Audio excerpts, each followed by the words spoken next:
L'île. C'est un riant Éden, un splendide Avalon, que le grand nord féerique a voilé dans sa brume. Et les chênes géants, l'ombre du frais vallon, y montrent pour ceinture une frange d'écume. Les fiers camélias, les aloès pensifs, fleurissent en plein sol dans l'île fortunée, que la rose parfume, et contre ses récifs, l'inconsolable mer se débat enchaînée.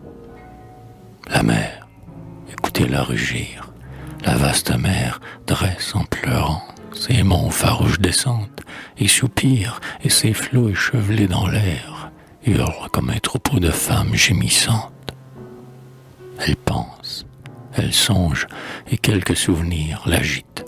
Avec ses cris, avec sa voix sauvage, elle annonce quelqu'un de grand qui va venir. Il vient. Regardez le passé sur le rivage. Regardez le passé, grave, au bord de la mer. C'est un sage, c'est un superbe esprit tranquille, hôte de l'ouragan sombre et du flot amer, divin comme Hésiode, auguste comme Échille. Il marche, haute rêveur, lisant dans le ciel bleu. Son corps robuste est comme un chêne et son front penche. Son habit est grossier, son regard est d'un dieu. Son œil profond contient un ciel. Sa barbe est blanche. Les ans, l'âpre douleur, ont neigé sur son front. Il n'a plus rien des biens que la jeunesse emporte. Il a subi l'erreur, l'injustice, l'affront, la haine. Sa patrie est loin, sa fille est morte. Tant de maux, tant de soins, tant de soucis jaloux ont-ils rendu son âme inquiète ou méchante. Petit oiseau des bois, il est doux comme vous. Comment s'est-il vengé des envieux? Il chante. Jadis, il a connu le prestige imposant, les applaudissements qu'on est joyeux d'entendre, les honneurs, le tumulte. Il se dit à présent, qu'était cette fumée et qu'était cette cendre? Contre le mal, pareil aux flèches d'or du jour, indigné comme il fut dans la bouche d'Alcée, et d'autres fois divin, fait d'azur, plein d'amour, le ver éblouissant jaillit dans sa pensée. À son côté, pareil aux beaux espoirs déçus, la muse charité, grâce fière et touchante, au front brillant encore du baiser de Jésus, visible pour lui seul, porte une lyre. Il chante.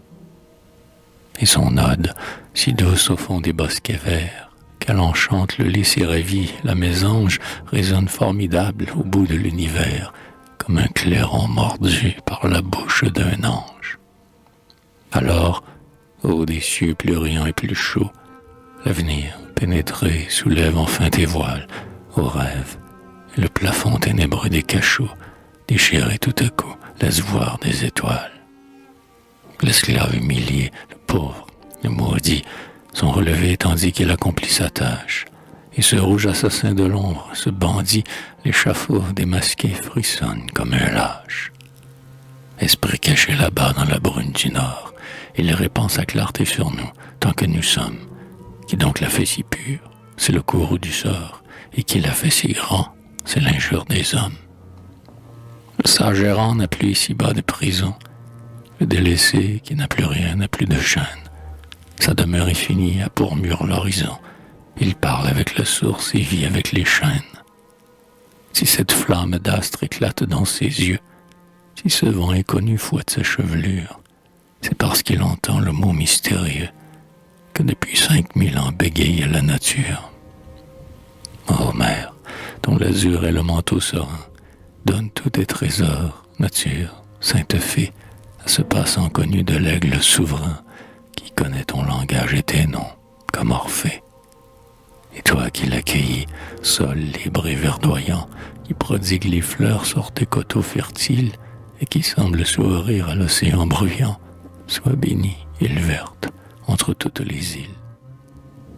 Oui, sois béni. Il a marché dans ton sillon comme passé ailleurs, laissant leurs traces ardentes et traînant l'un sa pourpre et l'autre son haillon, le voyageur Homère et le voyageur d'or.